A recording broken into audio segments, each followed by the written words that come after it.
మధ్వాచార్యుల వారి యొక్క జన్మస్థలం పాజకా క్షేత్రంలో ఉన్నాము. ఇక్కడ వాసుదేవ తీర్థం అని చెప్పి ఇక్కడ ఉందన్నమాట. మధ్వాచార్యుల వారి యొక్క తల్లిదండ్రులు ఏకాదశి ఉపవాసం తర్వాత ఇక్కడ ఉన్నటువంటి 4 తీర్థాల్లో కూడా ద్వాదశి రోజు స్నానం ఆచరించిన తర్వాత ద్వాదశి పారణ వాళ్ళు చేస్తూ ఉన్నారన్నమాట.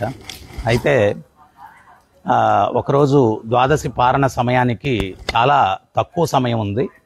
ఆ తక్కువ సమయంలో ఈ తీర్థాల్లో 4 స్నానం చేసి రావడం అన్నటువంటిది కష్టమవుతుంది అని చెప్పి అంటే అప్పుడు మధ్వాచార్యుల వారు నేను ఆ 4 తీర్థాల్లో ఉన్నటువంటి శక్తిని ఈ యొక్క వాసుదేవ తీర్థంలో ఉంచుతూ ఉన్నాను.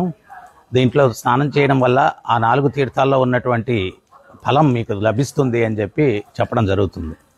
వాళ్ళు దాన్ని ఎట్లా విశ్వసించాలా అని చెప్పి తండ్రి గారంటే అప్పుడు మధ్వాచార్యుల వారు ఒక చెట్టుని పెకలించి వేర్లు పైన ఉండేటట్టుగా కాండం కింద ఉండేటట్టుగా దాన్ని ఆయన అక్కడ నాటి దీనికి చిగురిస్తే ఒక రోజు లోపల మీరు ఈ యొక్క తీర్థంలో ఆ శక్తి ఉంది అని విశ్వసించండి అని చెప్పి చెప్పడం జరుగుతుంది.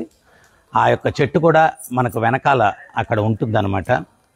మధ్వాచార్యుల వారు ఎంత శక్తివంతులు అంటే ఆయన చేతిలో ఒక బీజం పెట్టుకుని మంత్రాన్ని ఉచ్చరిస్తే ఆ యొక్క బీజం నుంచి మొలక వచ్చి పుష్పాలు వికసించి ఫలాలు కూడా కాసేటువంటి శక్తి మంత్రానికి ఉంది అని చెప్పి నిరూపించినటువంటి వ్యక్తి మధ్వాచార్యుల వారు అన్నమాట.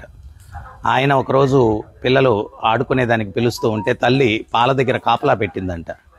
పెడితే మరి ఆ పాత్రలో ఏమన్నా పడుతుంది, పిల్లులు వచ్చి తాగేస్తాయి, మరి ఆడుకునేదానికి స్నేహితులు పిలుస్తున్నారని చెప్పి అక్కడ ఉన్నటువంటి ఒక పెద్ద బండ తీసి ఆ యొక్క పాత్రల మీద మూసిపెట్టి ఆయన ఆటలు ఆడుకునేదానికి వెళ్ళిపోవడం జరిగిందంట.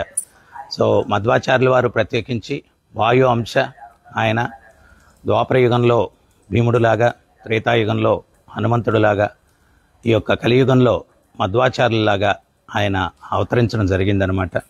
సో ఇక్కడ ఇంకొక విశేషం ఏంటి అంటే వాళ్ళ తండ్రి గారు ఏదో అప్పు చేసి ఉంటే ఆ వ్యక్తి వచ్చి అప్పు తీర్చమని అడిగినప్పుడు మధ్వాచార్యుల వారు ఇక్కడ ఉన్నటువంటి చింత చెట్టు గింజల్ని ఆ యొక్క వ్యక్తికి ఇవ్వడం ద్వారా అది ధనంగా మారి ఆ యొక్క అప్పు తీరిపోవడం జరుగుతుంది. ఇక్కడ ఆశీర్వచనంగా ఇచ్చేటువంటి అక్షింతలతో పాటు ఆ 2 చింత గింజల్ని కూడా మనకి ఇవ్వడం జరుగుతుందన్నమాట.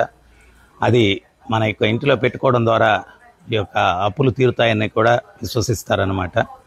సో ఇది చాలా చాలా పవిత్రమైనటువంటి ప్రదేశం ఈ యొక్క మధ్వాచార్యుల వారి యొక్క జన్మస్థలం.